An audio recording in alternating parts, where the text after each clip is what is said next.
Esta serie de webinars ha salido parte del informe de la Misión Internacional Independiente de Determinación de Hechos de las Naciones Unidas sobre la República de Venezuela, que investigó 223 casos, de los cuales 48 casos se incluyen como estudios de casos exhaustivos en este informe de más de 400 páginas, y que adicionalmente la misión examinó 2.891 casos para corroborar los patrones de violaciones de derechos humanos y crímenes de lesa humanidad perpetrados en Venezuela.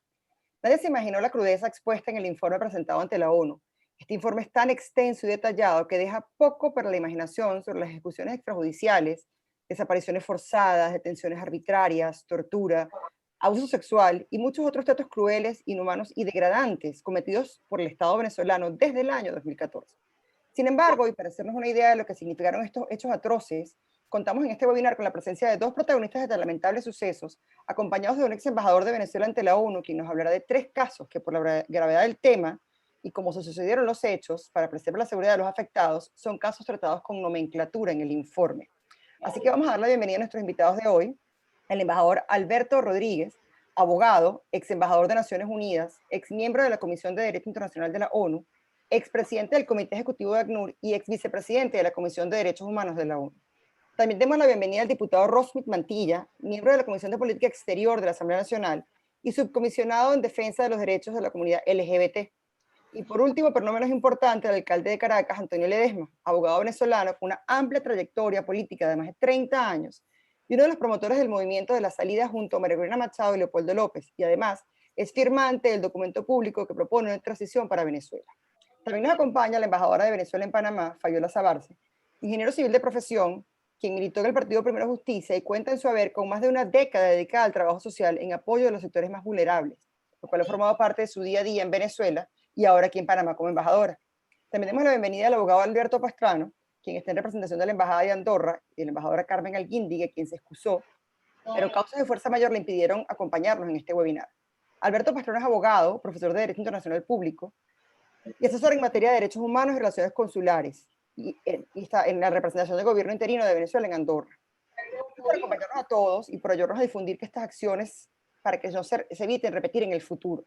Vamos a darle la bienvenida y las palabras a la embajadora Fabiola Sabarce, que nos va a comentar un poco el porqué de este webinar y qué buscamos en esta clase de transmisiones, para que todos conozcan qué pasa con el informe de la misión.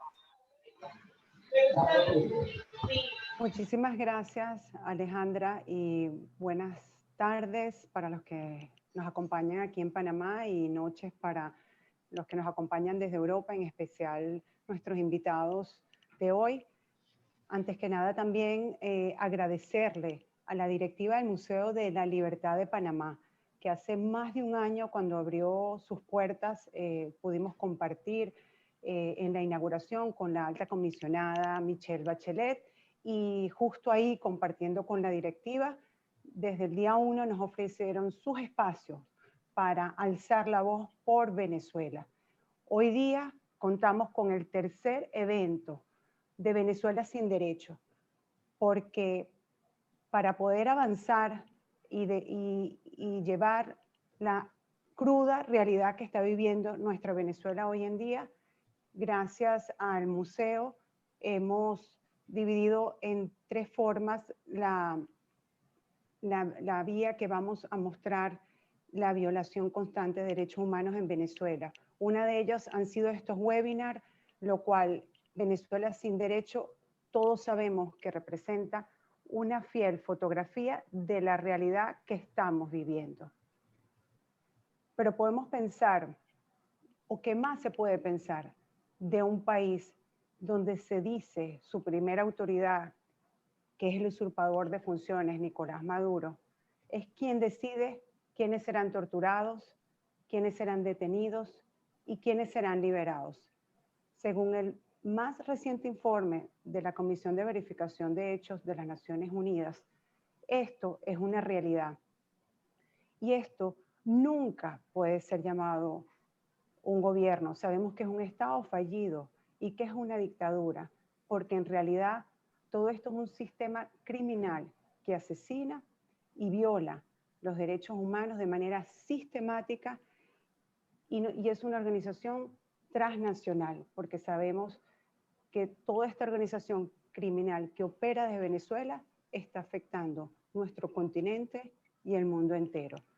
Por eso es relevante elevar nuestra voz cuando tenemos una violación de derechos humanos, cuando son violentados el derecho a la identidad, el derecho a la libertad de expresión, a la alimentación, a la libre movilización, hasta llegar a los derechos políticos y ciudadanos, el derecho a la vida.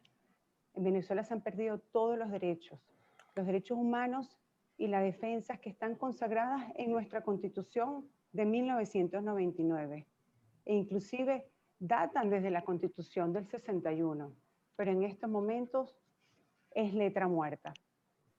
Cuando tenemos un sujeto que dice ser el presidente de un país, pero es el primer perpetrador de estos crímenes de lesa humanidad, como refleja este informe. ¿Qué podemos esperar de sus seguidores, súbditos?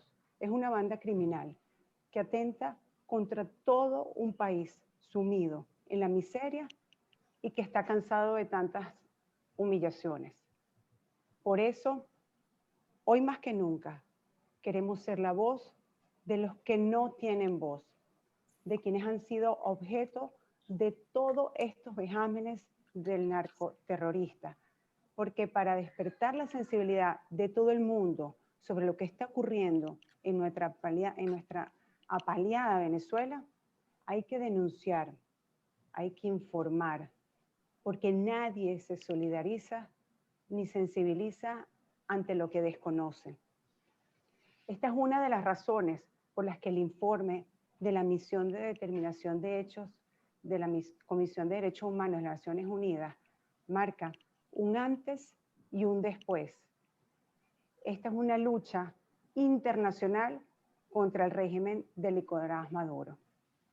Después de este informe, es evidente que no hay cabida para solidaridades ideológicas. El mundo debe actuar, evitar que un Estado de esta naturaleza se siga consolidando en América Latina. Como bien decía Alejandra, en este informe tenemos 273 casos documentados. A víctimas, familiares, establece recomendaciones que los responsables de estos delitos paguen por sus crímenes. La crudeza de todo lo que allí se relata deja poco a la imaginación sobre las ejecuciones extrajudiciales, desapariciones forzadas, detenciones arbitrarias, torturas, abuso sexual y otros tratos crueles, inhumanos y degradantes cometidos por el Estado venezolano, al menos desde el 2014. Estas aberraciones no pueden dejarse pasar. Tenemos que seguir denunciando y por eso la importancia de este evento. Tenemos que seguir trabajando por lograr pronunciamientos dentro y fuera de nuestro país, aumentar los canales de difusión, lograr la visibilidad en medios de comunicación político, social y la sociedad entera. Tenemos que mostrar el rostro de este drama humano de los venezolanos y más aún mostrar el rostro de sus verdugos, los cuales hoy, gracias a este informe de la Comisión de Verificación de Hechos, tienen nombre y apellido. No vamos a descansar, porque el cese de todas estas barbaridades comienza por la salida de estos usurpadores, porque logremos alcanzar esas elecciones presidenciales y parlamentarias libres, justas y verificables, y pueda retornar la libertad y la democracia para nuestra Venezuela. Y al llegar ese día tampoco descansaremos, porque nos toca reconstruir desde los cimientos a nuestro país, que lo han vuelto polvo y que lo han hecho nada. Pero por eso queremos agradecer a nuestros queridos ponentes el día de hoy, nuevamente al Museo de la Libertad, el cual, como decía al inicio, nos ha abierto las puertas y estamos trabajando en 3 vías. Por eso estos webinars es muy importante para después lograr nuestras exposiciones virtuales y en físico próximamente en el Museo de la Libertad. Bienvenida también a todos los periodistas, invitados especiales, público en general. Gracias a todos por estar aquí, por ser multiplicadores de este mensaje. por mostrar interés en todo lo que está ocurriendo en nuestra patria, porque nuestras voces juntas pueden llegar más lejos, porque nuestro clamor de justicia para todas estas víctimas no quede en el olvido. Aquí nos acompaña parte de esta historia, con nuestros panelistas. Por ellos y todos quienes han sufrido las arbitrariedades de este régimen, continuaremos hasta conseguir la paz que queremos y trabajaremos para que permanezca en el tiempo y que la historia se cuente, como le decimos en este equipo de trabajo del Museo de la Libertad, que la historia se cuente como es, para resarcir a las víctimas y garantizar la no repetición. La paz, la democracia y la libertad volverán a ser parte de las palabras que definan a nuestra Venezuela. Y por ello seguimos trabajando. Muchísimas gracias a la comunidad también internacional, a todos los hermanos que nos ven a través de estas pantallas. Bendiciones y feliz tarde y noche para los que nos acompañan desde Europa. Muchas gracias, embajadora, por sus palabras. Muy cierto, usted rescató dos ideas que usted decía, que es que estamos gobernados en Venezuela por una banda criminal, y es lamentable, y lo que este informe demuestra que son una banda criminal y que además debe mostrar el rostro de este drama. Y parte del rostro de este drama son los invitados que nos acompañan hoy. Por eso le quiero dar la bienvenida al diputado Rosbeth Mantilla, pero antes de dar la palabra quiero compartir un video que nos va a poner un poco en contexto sobre lo que significó su caso y sobre lo que él sufrió. Vamos a ver un poco el video y luego vamos con el diputado Mantilla.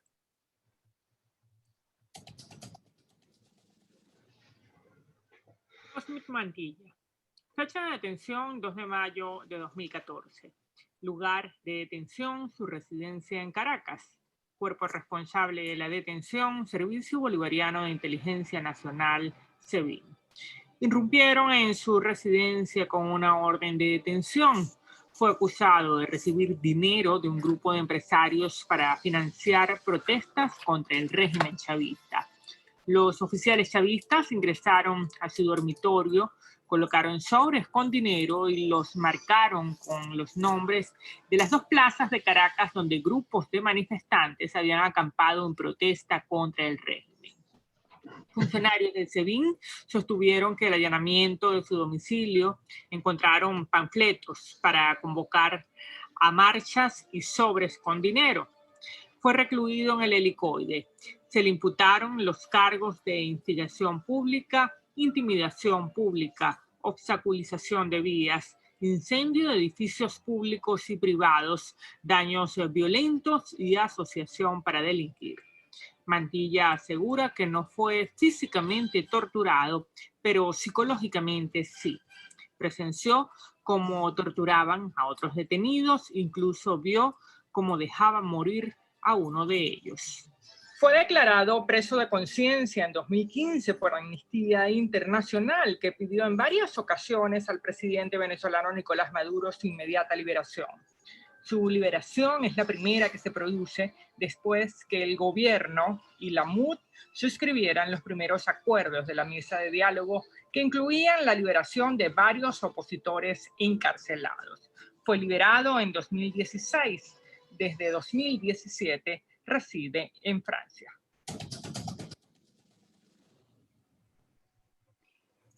Bueno, bienvenido, diputado Mantilla. Sé que no debe ser agradable recordar momentos tan horribles vividos, pero sí pues le doy la palabra para que nos comente un poco lo que usted vivió y qué significó estar en el informe de la misión de determinación y su experiencia para el futuro. Bienvenido. Gracias, señora Rodríguez. Buenas noches, señores embajadores, alcalde Ledesma. Gracias por este espacio, que siempre es importante repetir una y mil veces lo que nos ocurrió, lo que nos ocurre, lo que nos va a seguir ocurriendo si no hacemos algo en materia de derechos humanos. Si bien es cierto, yo hoy tengo que hablar como víctima, me gustaría hacer una pequeña reflexión en cuanto al tema del informe de la ONU. Sí, yo puedo entender que la comunidad internacional esté impactada por lo que allí se evidenció. Yo además fui testigo como en calidad de víctima del informe.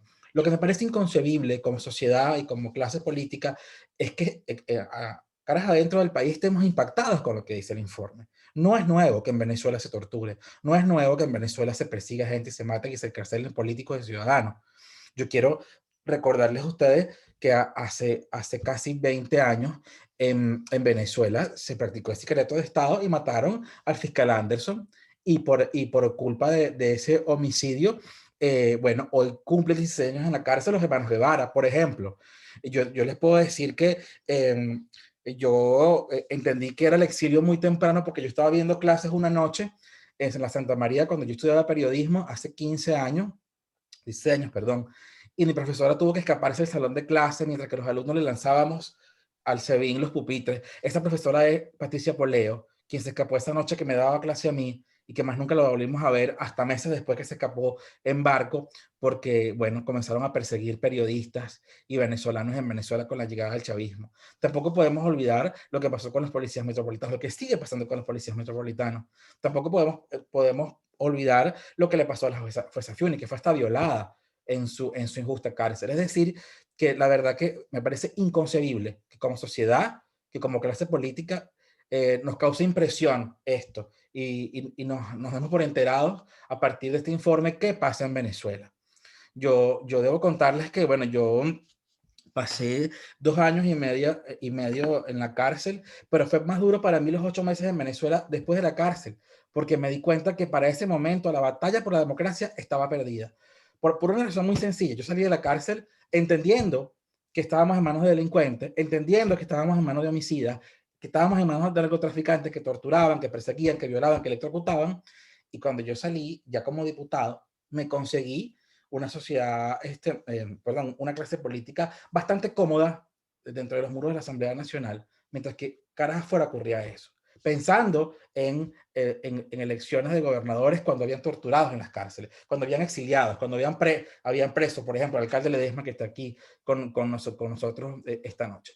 En su momento hice mi planteamiento no político, hice mi planteamiento humano. Señores, estamos en manos de delincuentes. Señores, esta gente son personas que actúan como el cartel de Medellín en su momento, que violan, que electrocutan. Ya hablaremos un poquito de eso. Y la verdad es que cuando tuve que aceptar el asilo en Francia, no me dolió no volver, porque para ese momento yo me sentía derrotado como venezolano, como político, como ser humano y sobre todo como víctima, porque no era un tema para nuestra clase política lo que pasaba en las cárceles, no era más allá para las familias y los más allegados y las madres y las esposas de los presos políticos que estaban en Ramo Verde, que estaban en el SEBIN, que estaban en las diferentes cárceles, asustadas porque no sabían si mataban o torturaban a sus familiares. Más allá de ellos, a nadie le importaba eso. Entonces, yo pienso que debemos llegar a la reflexión. Yo quiero pensar que finalmente entramos en conciencia de lo que significan los derechos humanos en Venezuela y no estamos en este tema porque no tenemos más nada que hablar. Yo quiero pensar que finalmente este informe despertó la conciencia de los que hoy nos dirigen, despertó la conciencia de los que hoy actuamos en la escena internacional y vamos a hablar de lo que hay que hablar. Vamos a hablar o sea, tú no puedes ir a un foro internacional a decir, es que no me dejan votar. No, no, no. Es que el problema es mucho más grave que eso. El problema es muchísimo más grave. O sea, yo no, mire, a mí, yo recuerdo muy bien que en algún momento cuando yo decía, pero es que hay que hablar de la tortura. Allá adentro están mis compañeros, está Daniel Ceballos, está un gentío amarrados, colgados.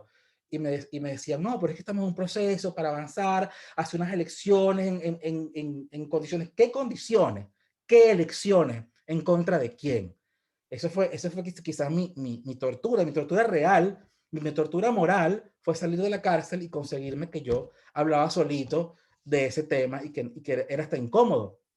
Recuerdo muy bien que uno de los momentos en que me sentí fortalecido como venezolano es cuando, bueno, la señora Mixi y Lilian y la mamá de Leopoldo se encadenaron en el Vaticano y yo me encadené en la conferencia episcopal con Rosa Orozco diciéndole a la clase política, epa, mira, sabes, me parece muy bien tu proceso político, pero hay un tema humano que va a rebasar el tema político. Hay un tema de presos políticos, hay un tema de hambre, hay un tema de persecución, de exilio. Ya comenzaba a verse la afluencia de venezolanos desplazados por América Latina, y esto totalmente ajeno al proceso político que se seguía en el 2017-2016. Entonces, bueno, yo creo que, y antes quiero pedir disculpas por lo gráfico que pueda ser, pero la verdad es que hoy enfrentamos, como dice nuestra amiga Alejandra, un régimen criminal. ¿Pero qué es un crimen? O sea, ¿cómo se mastica eso? ¿Qué los hace un régimen criminal? Yo lo voy a hablar desde mi experiencia. Como preso político y además periodista, yo pude documentar qué pasaba o qué pasa día a día dentro del SEBIN.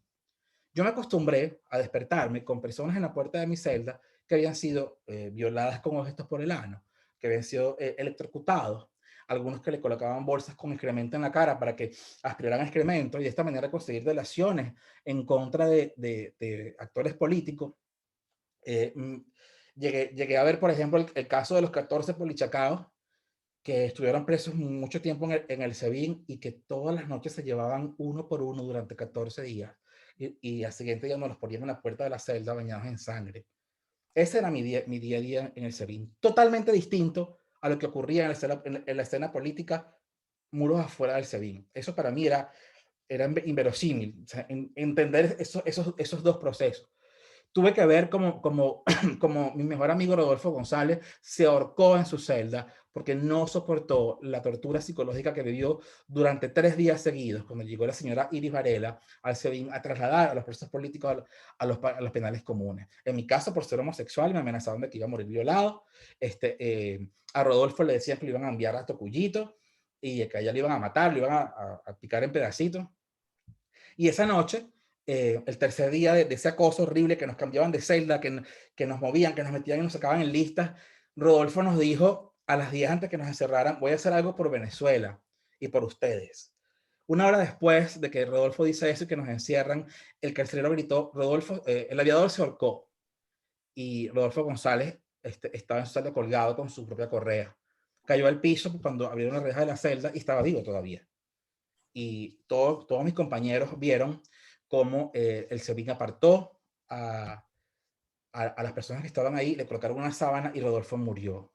No conforme con eso, esa misma noche que sacaron el cadáver, metieron en la celda a Ronnie González, un preso político, alias Guerrillo, un gran amigo, y lo metieron a dormir en la celda de Rodolfo y Ronnie tuvo como un desfase psicológico y quedó loco un buen tiempo. Aparte de eso, después de la muerte de Rodolfo entraron y se robaron todo, rompieron imágenes católicas, nos quitaron la comida, la poca que teníamos, la ropa, quedamos como en una zona de guerra. Además tuve que ver como los jóvenes que estuvieron en los campamentos del 2014, este gran 2014, donde hubo un momento de lucidez política y nos atrevíamos a decir las cosas por su nombre. Es un dictador y es un asesino. Y los jóvenes en los campamentos resistiendo. Tuve que ver a los jóvenes de los campamentos colgados como pescados de las rejas, de manera tal que si ellos estaban encadenados con las muñecas, si ellos bajaban el pie, se les desprendían las muñecas. Ahí está Gerardo Carrero, Nixon Leal, que ha estado preso 3 veces, una en el Licoide y 2 en el Digesín en Boleíta. Torturado con corriente y con agua en el piso. También, bueno, por supuesto, Loren Saleh, que estuvo junto a Gabriel Valle, que estuvo años, 30 metros bajo tierra, y que yo pienso hoy que Loren no es una persona normal, como no lo soy yo. Loren vivió la tortura blanca. Loren tiene la piel quemada porque le ponían el aire acondicionado muy fuerte, regulaban el oxígeno, todo era monocromático. Eso ocurría a los ojos de todos los venezolanos. ¿Cuántas veces la mamá de Loren no lloró en las puertas de la Asamblea Nacional? ¿Cuántas veces no vimos a la señora Mixi Capriles a la espera de saber algo del alcalde Ledesma, a Lilian Tintori, a la esposa de Rodolfo González, a mi mamá, por cierto, alertando lo que estaba pasando? Y salía en todos los medios. ¿Por qué no nos hemos por enterado hoy con el informe de la ONU de que eso pasaba en Venezuela? Porque nos impresionamos con esta, yo quiero decirlo, es que no quiero usar una palabra adecuada, como que este desenfado de lo que dice el informe de la ONU. Tenemos años viviendo esta situación, tenemos años viviendo tortura, vamos a decir, por lo menos 15 años recibiendo denuncias dentro y fuera de Venezuela, de familiares de presos políticos, de familiares de personas desaparecidas, de medios de comunicación cerrados. ¿Cuándo cerraron RCTV? Eso no fue en el 2014. ¿Cuándo cerraron el CNV? ¿Qué pasaba por la mente de la clase política de los venezolanos cuando eso pasaba? ¿Quién se acuerda en este momento que lanzaron al concejal Albán del piso tal del SEBIN? Hacía falta el informe de la ONU para que caras adentro de Venezuela entendiéramos eso. Esa quizás un poquito de mi reflexión, creo que ya me pasé el tiempo. De verdad, muchísimas gracias por el espacio y por la oportunidad. Muchas gracias, diputado Mantilla. Rescato dos ideas de usted, y es que es un crudo relato que nos está tirando en la cara la misión de la ONU, pero que yo dudo que personas adentro de Venezuela no lo conocieran, solamente que es complicado luchar desde adentro quizás contra un monstruo como se ha convertido el gobierno criminal de los chavistas, porque no nada más Nicolás Maduro. Ahora quiero darle la bienvenida al embajador, y me disculpo, le dije a Alberto, y es Víctor Rodríguez, pero antes de conversar con el embajador Víctor, quiero mostrarles a ustedes el video para que hagamos contexto de los 3 casos que están identificados con nomenclatura en el informe de la misión. Vamos a verlo un poco y luego le damos la palabra al embajador Víctor. Casos C2-EEE01, C2-EEE22, CEEE23. Fueron detenidos en junio de 2017. En la residencia en la que se encontraban eran 2 mujeres y un hombre. El cuerpo responsable de la detención, el Servicio Bolivariano de Inteligencia Nacional, SEBIN. El argumento para la detención es que estaban arreglando máscaras de gas, ropa y suministros médicos para los manifestantes. Aseguraron haber encontrado un arma y las víctimas niegan tal hecho. Los efectivos del SEBIN no portaban órdenes ni de detención ni de allanamiento. Los cargos imputados fueron en principio delitos militares como traición a la patria, pero los fiscales retiraron todos los cargos, salvo un cargo relacionado con el arma supuestamente incautada durante el allanamiento.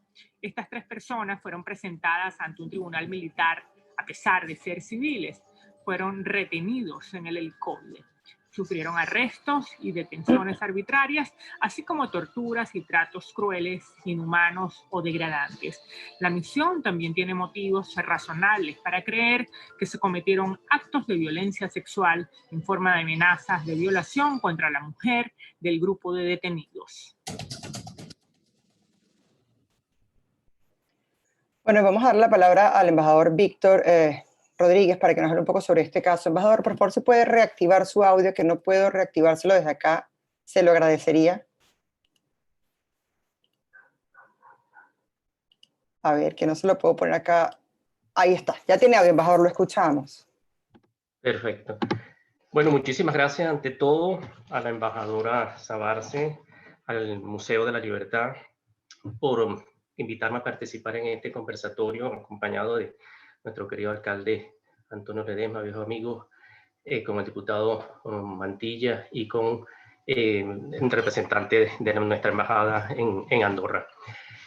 Yo me voy a referir a 3 casos, bueno, como ya lo han presentado en esta ficha, muy graves, recogidos en el informe de la misión de determinación de hechos del Consejo, que sabemos que este informe fue elaborado sobre bases muy ciertas y fundadas, ¿no? Fueron documentaciones, fueron elaborados en base a documentación, a entrevistas, a programas de investigaciones, a información pública, a información de exfuncionarios. Eso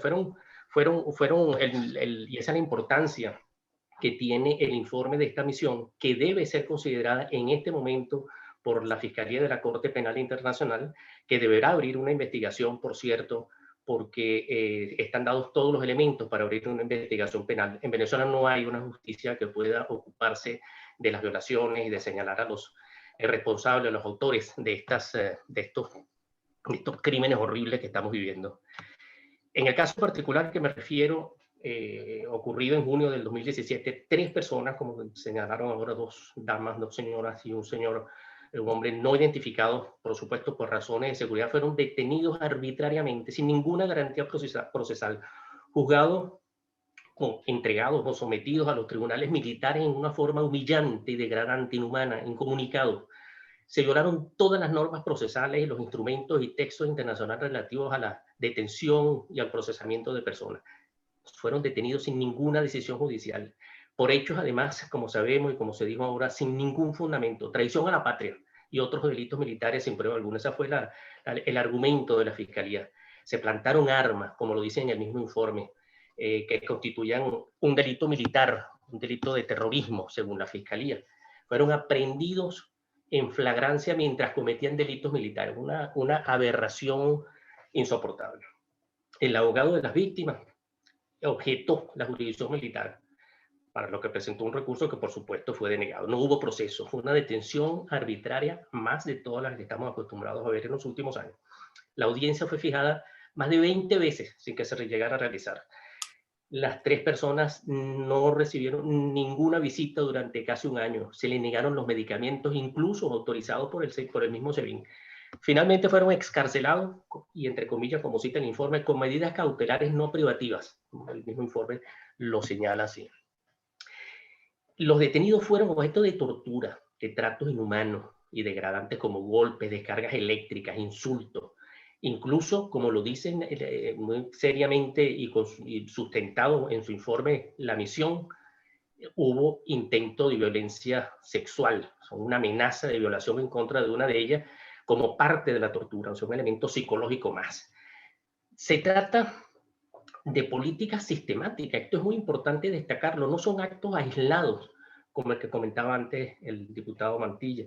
No son casos aislados, son políticas sistemáticas del Estado, y por eso estamos no ante violaciones de derechos humanos, eso hay que tenerlo muy claro, sino ante realización de crímenes internacionales, que son violaciones graves, sistemáticas y generalizadas. La operación se llamaba Tuntún, la denominaron ellos mismos, o sea, el mismo Maduro y Cabello la anunciaron por los medios. Lo que evidencia, por supuesto, esto es muy importante para los procesos que se van a abrir, que estaban en conocimiento y que participaban directamente en la comisión del crimen.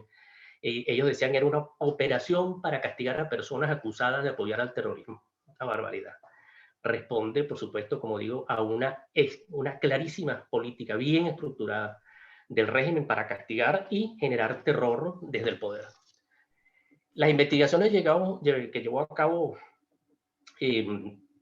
la misión, como decimos, tiene un valor probatorio sumamente importante. Yo debo insistir en eso, porque no solamente para el inicio de una investigación, sino que cuando se llegue a abrir la investigación y se proceda a abrirse los casos para determinar la responsabilidad penal individual, estos informes van a ser tomados en cuenta y hay que apoyarlos, hay que señalar que son válidos, que fueron elaborados metodológicamente en forma correcta. Hay responsabilidad de los autores directos, de los superiores, de quienes ejecutaron las órdenes. Pero también hay algo importante que tenemos que tener en cuenta, que hay responsabilidad del Estado, y esta es una salida importante que tenemos que manejar, por la violación por parte de Venezuela de la convención que prohíbe la tortura. Esto, hay un mecanismo para señalarle a Venezuela otro Estado parte de la convención, independientemente de la responsabilidad penal individual, que es la que se está buscando por todos los medios, sino que la convención establece un mecanismo que cualquier Estado parte puede reclamarle a otro Estado parte que viole las normas y sus obligaciones internacionales que están en la convención, puede reclamarle que las respete. Y ese mecanismo puede plantearse ante la Corte Internacional de Justicia. Esa es una salida que habría que buscar. Hay un caso en este momento de Myanmar y Gambia en la Corte Internacional de Justicia, donde se trata este tema, y es importante para nosotros, es en relación con el genocidio, pero es por la vía de la Corte Internacional de Justicia y no por la Corte Penal Internacional. Estos elementos hay que considerarlos muy importantes para proceder. El momento es muy difícil para nosotros los venezolanos, estamos claros que estamos ante un régimen inhumano, corrupto, forajido, fallido, que ha convertido al país en un sitio de reclusión, que ha limitado y ha violado impunemente los derechos de los ciudadanos, impide y niega la protesta como derecho, que ha hecho de la tortura una práctica común, sistemática, en las cárceles y en los sitios de reclusión civiles y militares. Un régimen que actúa, bueno, impunemente, solamente con el fin de permanecer en el poder y de establecer un sistema que está exportando peligrosamente hacia la región y hacia Europa. Eso es muy importante también tenerlo en cuenta, porque todas estas prácticas de tortura y de violación de derechos humanos responden a una cuestión política de expansión sumamente peligrosa, que los países de la región y los países europeos que ya empiezan a sufrir este acoso deben darse cuenta y realizar de que realmente hay una amenaza a la democracia en el mundo. Debemos reaccionar ante estos atropellos desde todos los espacios en los que estemos. Debemos denunciarlos, enfrentarlos, seguir luchando hasta que la dictadura cese y regresemos a la democracia.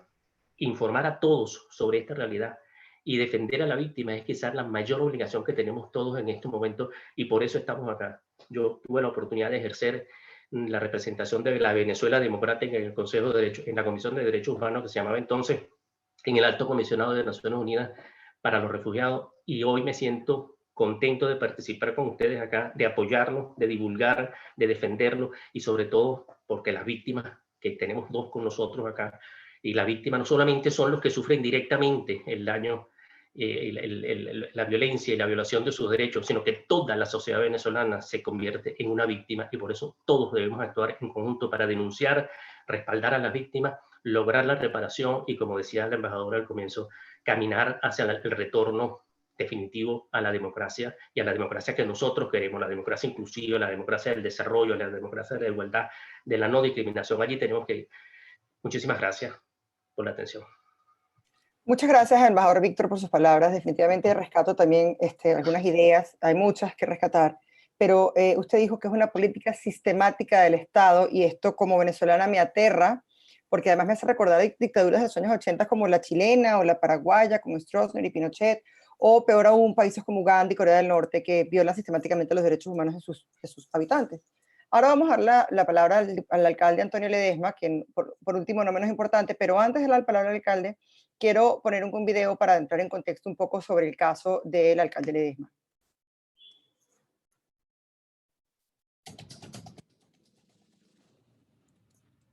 Antonio Ledesma fue detenido el 19 de febrero de 2015 en su despacho en Caracas a las 17:30 horas por el Servicio Bolivariano de Inteligencia Nacional, SEBIN. Se le imputaron los cargos de traición a la patria y asociación para delinquir. Lo vinculan al caso de Loren Gómez Salé, Gabriel Valles, Ronnie Navarro, Gerardo Carrero y Renzo Prieto, acusados de estar involucrados en planes de conspiración contra el gobierno de Nicolás Maduro. Tenían orden de detención, pero no tenían orden de allanamiento. Fue recluido en la cárcel de Ramo Verde. Permaneció privado de libertad durante 2 años y 9 meses, hasta el momento en que abandonó el país en noviembre de 2017. Se fugó de su residencia a Colombia y actualmente reside en Madrid. Bueno, le damos la palabra al alcalde Ledesma. Vamos a reactivarle su audio, alcalde. Por favor, si me ayuda, porque no me lo permite hacer por acá. Listo. Listo, vamos a escuchar un poco lo que nos tiene que contar el alcalde Ledesma. Primero que estoy, yo le pido, le doy gracias a Dios siempre que no me deje ayuno de sensibilidad, a pesar de todo lo que hemos vivido. Tengo 65 años, comencé esta lucha política cuando tenía 13 años en el Liceo Rocio de mi pueblo, en San Juan de los Morros. Ha sido una actividad continua, sin interrupción alguna. Y por eso, repito, le doy gracias a Dios de que mantenga mi sensibilidad, de que no pierda la emoción de mi fibra humana cuando escucho exposiciones como la que acaba de hacer Robin Mantilla. Estoy realmente conmovido porque me hace recordar cosas que me tocan el corazón, como el caso de Rodolfo González, a quien vincularon conmigo. Rodolfo González, después me enteré, por información del abogado Joel García, que la fiscal Harrington lo visitó en el helicoide y le ofreció liberarlo si hacía acusaciones en mi contra. Y Rodolfo González, que en paz descanse, se negó a eso. Que Dios lo tenga en su gloria. ¿Y qué me importa lo que me haya pasado a mí? Alejandra, embajadora Sabarce, amigo Pastrana, Bitoco. Lo que nos duele en este momento es ver lo que está ocurriendo con los niños venezolanos en Trinidad. Lo que vemos en Aroa de venezolanos enterrando a sus deudos en Parihuela, como que si hubiésemos dado un salto atrás y regresado a los tiempos del siglo XVIII. Lo que está ocurriendo en ciudades y pueblos de Venezuela, de la gente que deambula por las calles buscando algo de comer en los desperdicios de basura. Ver a venezolanos cruzando las trochas en ríos crecidos para ver cómo se escapan de la muerte, porque no es que estén huyendo de Venezuela. Esos venezolanos se llevan a la patria en el corazón, están huyendo de la muerte, de un tiro certero en la cabeza, como decía el poeta Cadenas. Y por eso hoy tenemos a casi 6 millones de venezolanos desperdigados por todas partes del mundo. Este informe de la ONU es muy importante, como acaba de decirlo, uno de los venezolanos, para mí, uno de los más acreditados en materia de investigaciones de violaciones de derechos humanos, como es Víctor Cedeño. Y por eso yo quiero felicitar al embajador Azabarce. Ojalá todas las embajadas del gobierno interino hicieran este trabajo. Que se dedicaran nada más a esto, a replantear todos los días el informe de la ONU para que, como lo decía Romy, eso no quede allí en un documento más. Para que la gente no se olvide de lo que pasó con Franklin Brito, ese venezolano que se inmoló defendiendo los derechos de todos los venezolanos.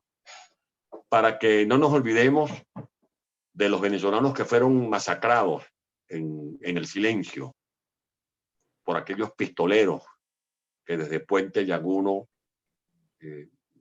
tenían el tiro al blanco a mujeres y hombres a los que les cegaron la vida. Para que no nos olvidemos del Pitico de PDVSA, que quebró hoy a nuestra industria petrolera, y por eso vemos a venezolanos haciendo infinitas colas, consiguiendo a ver si consiguen un poquito de litros de gasolina. Para que no nos olvidemos de Óscar Pérez, que fue ejecutado en tiempo real por órdenes de Nicolás Maduro, que fue el que dio la instrucción de que lo acribillaran allí en esa casa del Junquito junto con sus compañeros. Para que no nos olvidemos del capitán Caguaripano, que ha sido torturado físicamente, mentalmente. Para que no nos olvidemos de la masacre de la Plaza Altamira, protagonizada por el ciudadano de origen portugués Joao Gubella, que se llevó por delante la vida de 3 venezolanos. O de la señora Ron, que fue asesinada por colectivos a las órdenes de Chávez el día 5 de agosto del año 2004. Y como lo acaba de decir Romy Mantilla, que no dejemos de hablar todos los días de los policías metropolitanos, de los hermanos Guevara, que llevan ya más de una década privados de su libertad. Mi caso fue algo realmente insólito, forma parte de lo que acaba de decir Víctor Cedeño. Fue un patrón de conducta. La detención mía no fue una detención casual, aislada. Obligó a la Comisión Interamericana de Derechos Humanos a declarar que el régimen de Chávez y de Maduro aplican estas detenciones arbitrarias como un patrón de conducta. A mi oficina llegaron más de 20 funcionarios con pasamontañas, no tenían orden de allanamiento, no tenían orden de captura. Yo me negué a que les abrieran la puerta de mi oficina. Ellos llevaron una mandarria, con esa mandarria derrumbaron la puerta de mi oficina, me sacaron en peñones, como después lo vio todo el mundo a través de las imágenes que se proyectaron por la televisión. Después nos encontramos con que los 20 y tantos funcionarios armados con fusiles que me sacaron de mi oficina se sumaron a más de 80 efectivos policiales que estaban en la planta baja del edificio, donde además estaban ubicadas patrullas y hasta tanquetas. Hicieron disparos al aire, me desaparecieron por más de 6 horas. Mi esposa Mixi, como lo acaba de recordar Romy Mantilla, se fue desesperada junto con la familia y muchos amigos hacia la Plaza Venezuela porque hicieron creer que me tenían en la tumba, cuando en la realidad me tenían era en el helicoide. Allí me colocaron en una celda hasta el día siguiente, cuando me llevaron a los tribunales, donde se me imputó el delito falso de traición a la patria, de que estaba ligado con unos planes de los muchachos que acaba de Alejandra de recordar en la presentación. Después me vincularon o me calificaron de traición a la patria, el documento sin ser clarividente, es un documento que firmamos Leopoldo López, María Corina Machado y este servidor, donde decíamos en el año 2015, en enero del 2015, que sobrevendría a Venezuela una tragedia económica y social si no actuábamos a tiempo, y por lo tanto reclamábamos que se estableciera un gobierno de transición. Pues bien, ocurrió lo que nosotros advertimos y por eso nos declararon traidores a la patria. Estuvimos en Ramo Verde, no fuimos torturados en lo personal físicamente, pero sí de manera mental, porque nos encerraban a las 6 de la tarde. Mi celda no tenía barrotes, era una puerta, una chapa negra, no tenía visibilidad.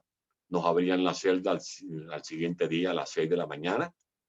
Éramos sometidos a requisas violentas por parte de funcionarios de la DIGESIN. Éramos vigilados las 24 horas del día. Estuviéramos donde estuviéramos en el recinto carcelario, hasta que por una operación sobrevenida, de una enfermedad sobrevenida, me dieron casa por cárcel y estuve, escuchen esto, más de 30 meses metido en la casa por cárcel sin poder salir del apartamento. Yo le doy de nuevo gracias a Dios por haberme dotado de sabiduría, de control mental, de no haber perdido mi estabilidad emocional, de haber sobrellevado esa cárcel en la casa, sometido a un encierro de mi apartamento. Y aquí estoy, dando la cara por Venezuela, luchando por Venezuela. Y lo que puedo decir es que cada vez que haya la oportunidad que ustedes nos ofrecen el día de hoy, la voy a aprovechar. Y ojalá, mi llamado es a todos los embajadores del gobierno interino a que sigan el ejemplo de la embajadora Sabarce, a este trabajo que hace con el apoyo de Alejandra Rodríguez, de que podamos recalcar, remachar, resonar, retumbar este informe, que no es nuevo, como lo acaba de decir Romy Mantilla. Está el informe del Alto Comisionado de Derechos Humanos de la ONU, ratificado por quien sucedió al príncipe Al-Hussein, que es la doctora Bachelet. Está el informe del embajador de la OEA, elaborado a solicitud del doctor Almagro. En definitiva, pruebas fehacientes, pruebas incontrovertibles que tenemos que hacer escuchar ante la comunidad internacional para forzar la barrera y que en la Corte Penal Internacional se puedan abrir los juicios lo más pronto posible. Hay que reconocer el esfuerzo que ha hecho Tamara Sujú, que ha hecho la doctora Sorani Hernández, que ha hecho el doctor Blas Jesús Imbroda, el trabajo que hace a la calladita, sin figurar mucho, el doctor Víctor Cedeño, y esto que estamos haciendo, que es una contribución importante para que se haga justicia. Los venezolanos no queremos venganza, pero sí queremos que haya justicia. Que todas estas muertes, que todas estas torturas, que todas estas violaciones a los derechos humanos y todo este martirio que sobrelleva el pueblo de Venezuela no queden impunes. Buenas noches y muchas gracias. Muchas gracias, alcalde, por su intervención. En nombre de la embajadora Sabarce, con quien trabajo, y en el mío propio, le agradezco el reconocimiento y tratamos desde la Embajada de Venezuela en Panamá, pues hacer esto público al mundo. Y justamente por eso usted habla de un patrón de conducta que estaba reflejado en el informe. Y creo que además de nosotros y de los esfuerzos que se puedan hacer de cada embajada, este informe de la misión de determinación de hechos lo hace público o le quita el velo a la comunidad internacional. Tengo ciertas preguntas que les quiero hacer. Les voy a pedir, por favor, seamos concretos en las respuestas. Quiero comenzar con el diputado Rosmith. Me llega esta pregunta para usted y dice: ¿considera usted que su condición de activista de la comunidad LGBT fue un agravante en el trato que recibió? ¿Y qué opina acerca del enfoque de género en los casos de crímenes de lesa humanidad en Venezuela? Bueno, yo creo que todo lo que huela a derechos humanos está mal visto por el régimen de Nicolás Maduro. Posiblemente sí, al ser un activista LGBT pudo haber sido más crueles conmigo, pero lo que digo yo es lo que viven los 400 presos políticos que hay en Venezuela, los que hubo y los que vendrán, ni Dios lo quiera. Gracias, diputado. Me llega otra pregunta para el embajador Víctor, que nos preguntan: ¿qué opina acerca de la posibilidad de juzgamiento de crímenes jurisdiccionales nacionales de acuerdo a la jurisdicción universal, es decir, en cortes universales e internacionales? Y si quiere usted que esta publicación de este informe de la determinación de hechos implica que la aceptación de que el sistema universal califica como régimen ilegítimo al régimen de Maduro, ya lo aceptan como régimen legítimo universalmente. Sí, muchas gracias. Yo creo que las vías para llegar al castigo y a la sanción de los autores de estos crímenes son diversas. Serán los tribunales nacionales, una vez que se inicie la transición y se hagan las reformas del Estado, como debe ser, habrá legislación nacional, habrá un poder judicial decente que se ocupará de investigar seriamente y de procesar y castigar a los responsables. Estará la Corte Penal para los más grandes, los pecados mayores, que son los que se ocupa la Corte Penal y que tendrán que considerar estos casos. Y habrá la jurisdicción universal, porque estos crímenes son contra la humanidad. Muchos tribunales, muchos sistemas de justicia, el de Bélgica, el de España en gran medida, otros abre la posibilidad de la jurisdicción universal, es decir, que un tribunal nacional pueda conocer crímenes cometidos de esta naturaleza y de este alcance, cometidos fuera del territorio de ese Estado y que no tengan ningún vínculo jurisdiccional, que no haya un nacional del Estado, sino simplemente que se han cometido crímenes contra la humanidad. De manera que por donde salgan, en algún momento van a ser sancionados, van a ser castigados, porque la justicia llega. Gracias. Muchas gracias al embajador Víctor. De hecho, sus palabras me traen a la memoria y me dan cierta esperanza. Me recuerdan el caso de Checoslovaquia. La justicia tardó en llegar, pero llegó. Espero que en Venezuela podamos verla llegar. Y para el alcalde Ledesma me llega esta pregunta y dice que es bien conocido que para el régimen narcoterrorista es una necesidad quitar del camino a cualquier personalidad que les haga sombra, que los cuestione.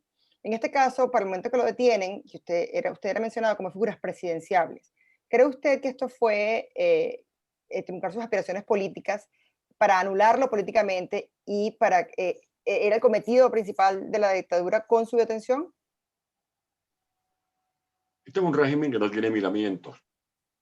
Igual atentaban contra mí o contra cualquier dirigente que tenga nombradilla en Venezuela, como lo hicieron con Rodolfo González, un piloto de aviación civil, o como lo hicieron con Rosmi Mantilla, o como lo hicieron con Franklin Brito, un productor agropecuario. Un régimen intolerante no transige ante la disidencia. Y para un régimen como el que encabezó Chávez y ahora Maduro, quien le lleve la contraria es enemigo. Y por eso se judicializa la justicia y se criminaliza la disidencia. Por lo tanto, todos los venezolanos, periodistas como tú, Alejandra, como tantos periodistas que han sido víctimas de persecución política, son blancos de un régimen que sencillamente no tolera ningún tipo de discrepancia. Le tengo una pregunta más y esta se la hago de parte del equipo que estamos detrás del webinar. Y es que usted como político, y perdón a los otros dos invitados por el que Ledesma tiene una trayectoria de más de 3 años de política, ¿cree usted que como político en el exilio tiene un gran compromiso de continuar dando la pelea por recuperar la libertad de Venezuela y la democracia en nuestro país? Y además, de ser positiva su respuesta, ¿cuál cree usted, de qué manera ha contribuido usted desde el exilio para que podamos recuperar la libertad del país? Como lo decía la embajadora Sabarce, tenemos que ser la voz de muchos que no tienen voz. Todos no tienen el privilegio de ser invitados a este tipo de webinar. Todos no tienen el privilegio de ser recibidos por jefes de Estado, por primeros ministros, por parlamentarios, de participar en foros. Y es lo que trato de hacer. A riesgo de todo, quiero decir que vamos a cocinar muy pronto una denuncia en las autoridades policiales de España. Estamos recibiendo amenazas de atentados, de muerte. Esas amenazas, esos atentados los está dirigiendo Diosdado Cabello, quien está convicto y confeso, quien en su programa de televisión ha hecho amenazas directamente contra mí, pero eso no nos va a detener. No nos va a detener, vamos a seguir adelante, haciendo lo que tenemos que hacer, tratando de ser la voz, como lo decía Fabiola, de esos venezolanos que necesitan ser escuchados. La voz de esos niños de Trinidad, la voz de las niñas que en el arco minero están siendo víctimas de explotación sexual, la voz de los comerciantes que le siguen expropiando sus comercios, la voz de los productores agropecuarios que siguen siendo víctimas de la matraca, la voz de los estudiantes cuyas universidades están siendo desmanteladas, la voz de los centros de salud donde las enfermeras y los médicos no hayan cómo atender a los venezolanos, la voz de un pueblo que simplemente clama por libertad y por democracia. Muchas gracias, alcalde. Vamos a escuchar al abogado Alberto Pastrano, quien está en representación de la embajadora Carmen Alguíndique. Él es experto en derechos humanos y nos va a comentar un poco para ir ya cerrando las ideas de este webinar. Alberto, buenas tardes y bienvenido. Sí, buenas tardes. Bueno, muchísimas gracias por la invitación. Y me disculpo disculpo a la embajadora Guindín que por motivos personales se le hizo imposible.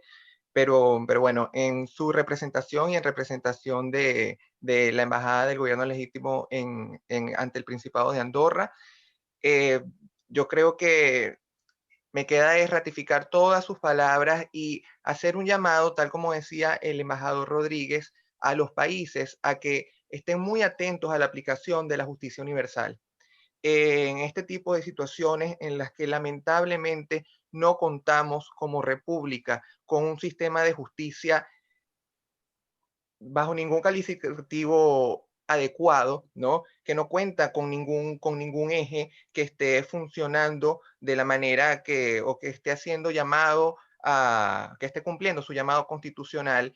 Es el deber de los estados que conforman la comunidad internacional hacer uso de los parámetros internacionales, hacer uso de los tratados que han sido firmados y ratificados por todos ellos y aplicar el principio de justicia internacional. Tal como decían, bueno, todos los ponentes, las aberraciones que ha cometido el régimen y que han generado no solo violaciones de derechos humanos, pero también crímenes de lesa humanidad, generan y verifican que es un atentado no solo contra los venezolanos, pero ya contra la humanidad, lo que activa automáticamente el poder ejecutar este principio.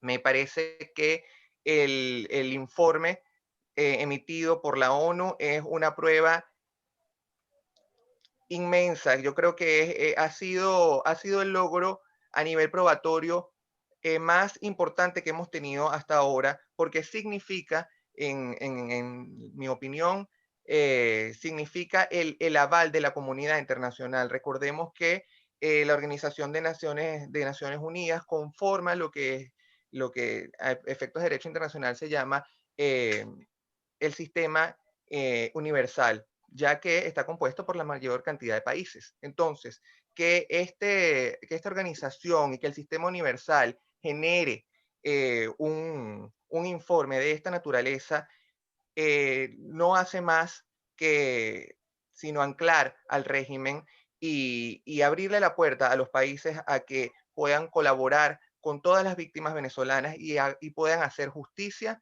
en sus propios tribunales, actuando acorde a los tratados internacionales. En nombre de la representación, es para mí y para la embajadora Carmen Aguindí un orgullo participar aquí, colaborar como lo hemos hecho con los otros webinars, con este y como lo seguiremos haciendo.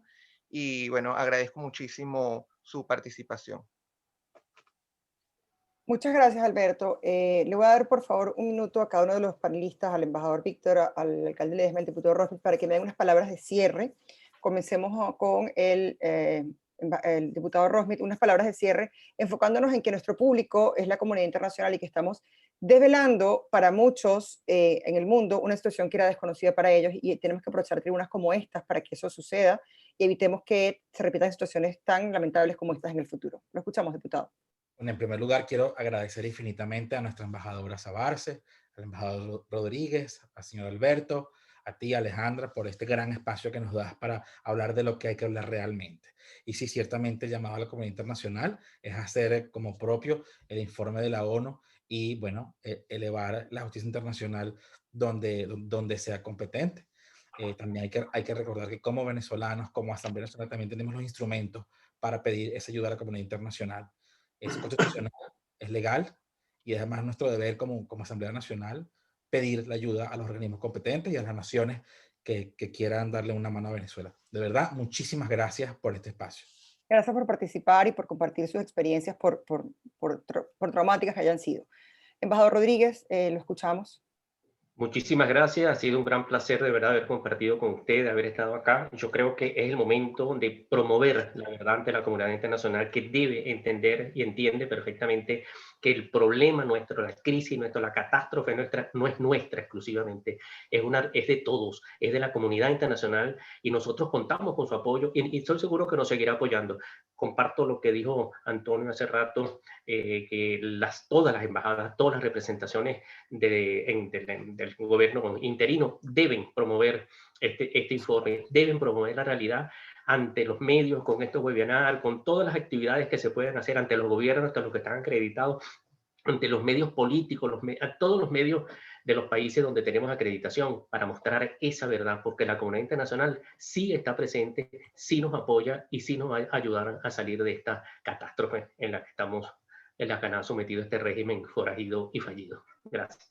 Muchas gracias, embajador Rodríguez. Muy esperanzadoras sus palabras. La verdad que espero que se cumplan y que sea más pronto de lo que esperamos. Alcalde, para despedirnos, por favor.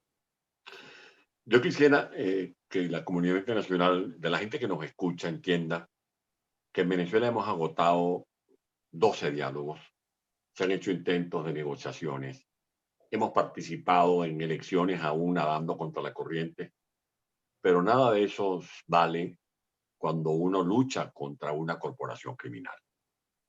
En Venezuela no hay ni siquiera una dictadura convencional como la hubo en Uruguay, o en Paraguay o en Chile.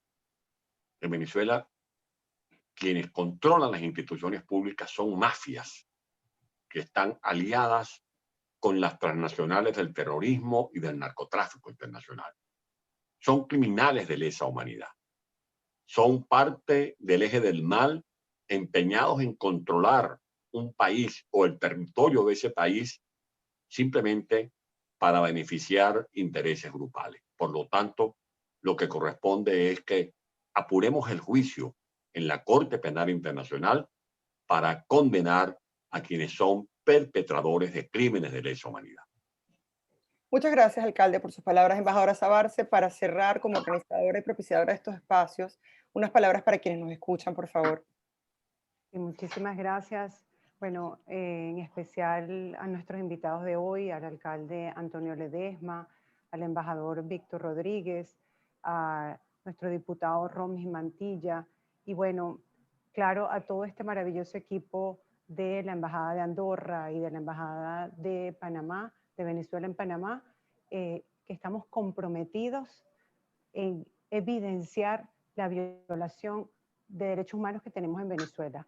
Porque, bien como decía Rosmith, esto tiene muchos años ocurriendo y sigue ocurriendo en este momento, porque estos informes no son una autopsia, son una radiografía. En este momento que estamos hablando, todas estas atrocidades y barbaridades que acabamos de escuchar siguen pasando en Venezuela y estamos comprometidos a evidenciarlo.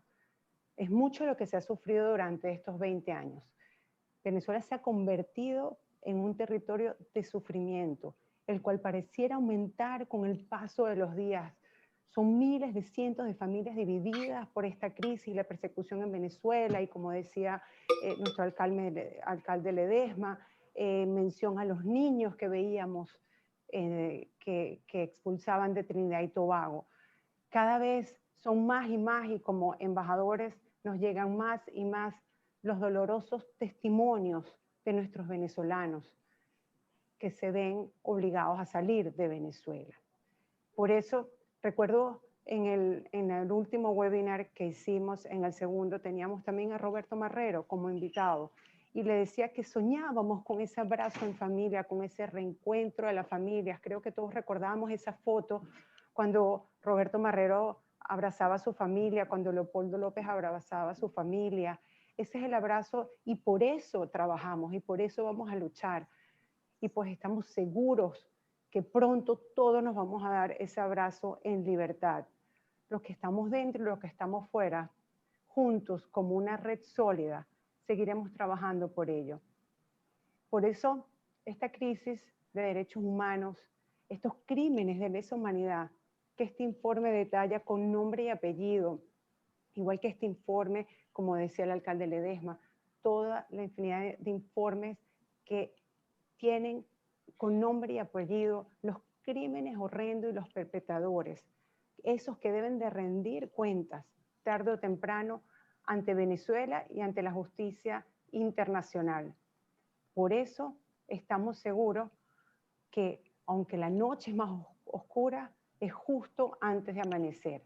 A pesar de todo este terrible escenario, Venezuela está más viva que nunca, más activa que nunca. Yo decía en el último webinar, recordaba la cantidad de protestas que se habían registrado este mes de septiembre en Venezuela, 1.193, lo cual era un 30% más que el año pasado. Pero ahorita en octubre subió. Tenemos 1.484 manifestaciones en la calle. Venezuela sigue en pie, no nos vamos a rendir. Una Venezuela que ejerce su presión interna y que con este informe llamamos a la ayuda internacional y a nuestros hermanos, que esta presión externa, que sea la llave que nos lleve a alcanzar nuestros objetivos. Este informe de la misión de determinación de hechos, a la cual se le ha extendido el mandato ya por 2 años más, porque ahora es que hay mucho que investigar. Bien lo decía Rosmith, son muchos años que se han violado derechos humanos y que sabemos y que queremos hacer énfasis que eso sigue ocurriendo en este momento. Deja claro que no es una diatriba de ideología política. Como lo hemos dicho, es un sistema criminal que asesina y que viola de manera sistemática todos los derechos humanos.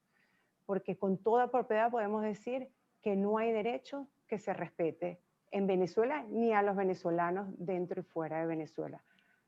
Puedes perder tu libertad por solo protestar y como madres exigir lo mínimo para sus hijos. Este doloroso presente, y bien lo decía el alcalde Ledesma, y quisiera cerrar con esto, cientos de miles que no tienen voz y por ellos elevamos la nuestra. Así es, mi querido alcalde. Y somos muchos también los que seguiremos elevando la voz y usaremos todos los escenarios posibles como nos han abierto las puertas nuestros hermanos panameños, y quiero ratificarles la invitación porque el año que viene también nos van a abrir espacios en físico en el Museo de la Libertad y serán escenarios que esperemos que contagien a más museos de la libertad para seguir exponiendo la grave crisis de violación de derechos humanos y mantenerla viva, porque no podemos olvidar, debemos recordar, contar la historia como es, resarcir las víctimas y garantizar la no repetición.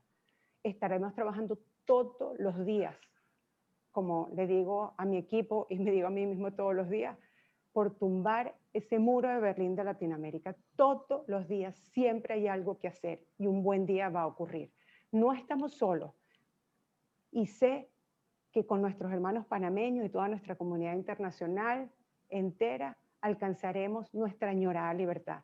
Muchísimas gracias a todos por acompañarnos hoy. Buenas noches. Muchas gracias por sus palabras, embajadora. Y para cerrar, me voy a permitir citar a Alexander Campos, quien es director del Centro de Investigaciones Populares de Venezuela, quien escuchaba hace días en un programa que él decía que el venezolano escapa para que no lo maten. Eso es lo que decía el alcalde Ledesma también. Y nosotros debemos continuar y lo seguiremos haciendo, alzando la voz en nombre de los que no tienen voz. Muchas gracias a los panelistas por compartir sus experiencias y sus opiniones con nosotros. Esperamos que esto ayude a que hechos como estos no se repitan. Muchas gracias a la embajadora Fabiola Sabarce por su iniciativa para organizar espacios como estos y al Museo de la Libertad por ayudarnos a propiciar los espacios para difundir la horrible situación que se encuentran los derechos humanos en Venezuela, y a ustedes, los panelistas, por acompañarnos y a quienes se conectaron para escucharnos. Muchas gracias por estar con nosotros. Buenas noches. Un abrazo. Buenas noches. Gracias.